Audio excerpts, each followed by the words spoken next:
The Life and Opinions of Tristram Shandy, gentlemen.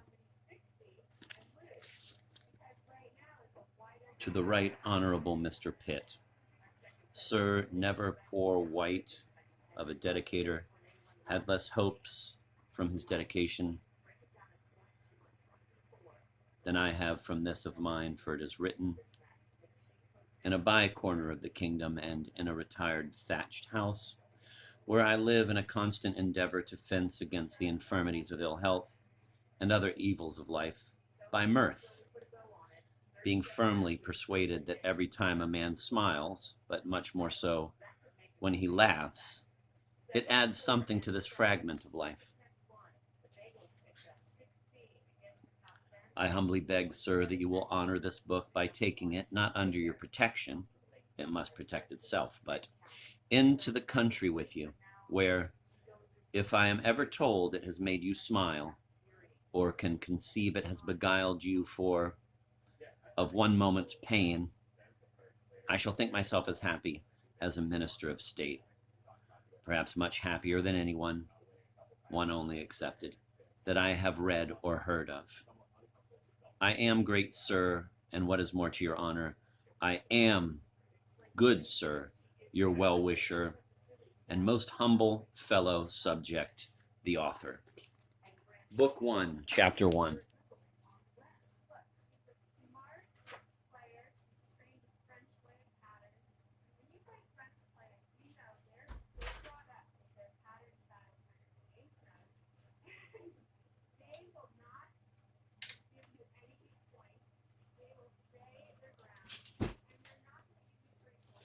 I wish either my father or my mother, or indeed both of them, as they were in duty both equally bound to it, had minded what they were about when they begot me, had they duly considered how much depended upon what they were then doing, that not only the production of a rational being was concerned in it, but that possibly the happy formation and temperature of his body, perhaps his genius and the very cast of his mind, and for aught they knew to the contrary, even the fortunes of his whole house might take their turn from the humors and dispositions which were then uppermost. Had they duly weighed and considered all this and proceeded accordingly, I am verily persuaded I should have made a quite different figure in the world from that in which the reader is likely to see me. Believe me, good folks, this is not so inconsiderable a thing as many of you may think it. You have all, I dare say, heard of the animal spirits, how they are transfused from father to son, etc., and a great deal to that purpose. Well, you may take my word that 9 parts in 10 of a man's sense are his nonsense. His successes and miscarriages in this world depend upon their motions and activity, and the different tracks and trains you put them into, so that when they are once set a-going, whether right or wrong, 'tis not a halfpenny matter. Away they go cluttering like hay-go mad, and by treading the same steps over and over again, they presently make a road of it, as plain and as smooth as a garden walk, which, when they are once used to, the devil himself sometimes shall not be able to drive them off it.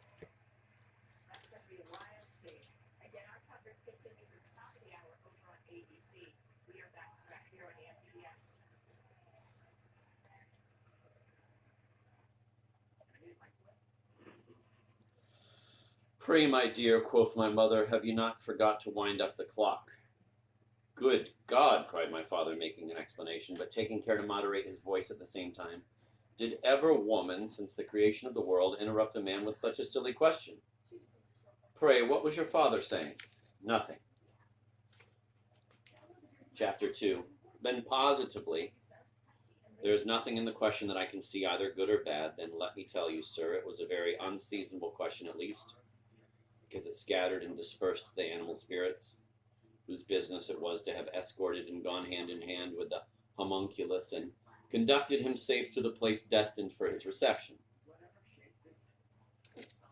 The homunculus, sir, and however low and ludicrous a light he may appear, in this age of levity to the eye of folly or prejudice, to the eye of reason and scientific research, he stands confessed, a being guarded and circumscribed with rights,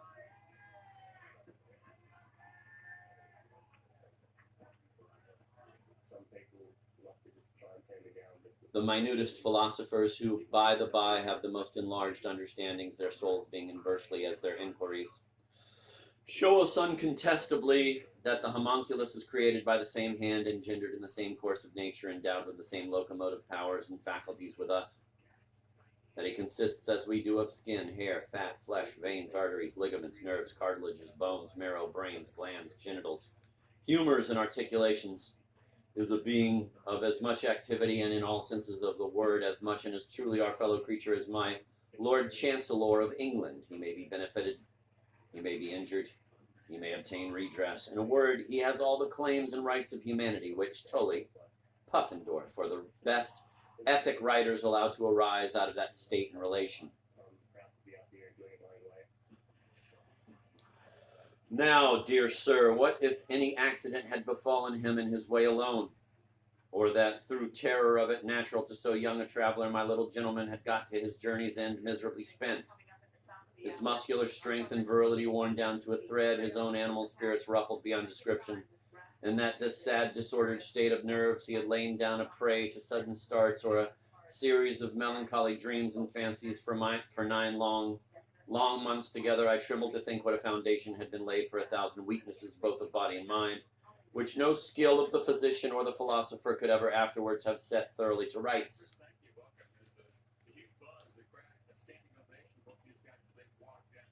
Chapter 3. To my uncle, Mr. Toby Shandy, do I stand indebted for the preceding anecdote, to whom my father, who was an excellent natural philosopher and much given to close reasoning upon the smallest matters, had often heavily complained of the injury.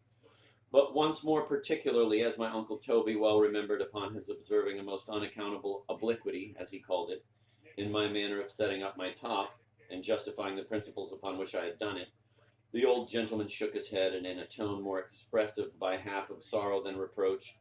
he said his heart all along foreboded, and he saw it verified in this, and from 1,000 other observations he had made upon me, that I should neither think nor act like any other man's child. But alas, continued he,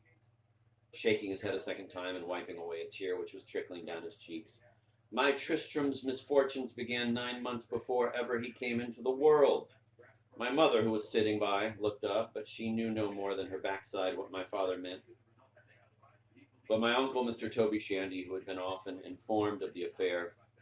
understood him very well.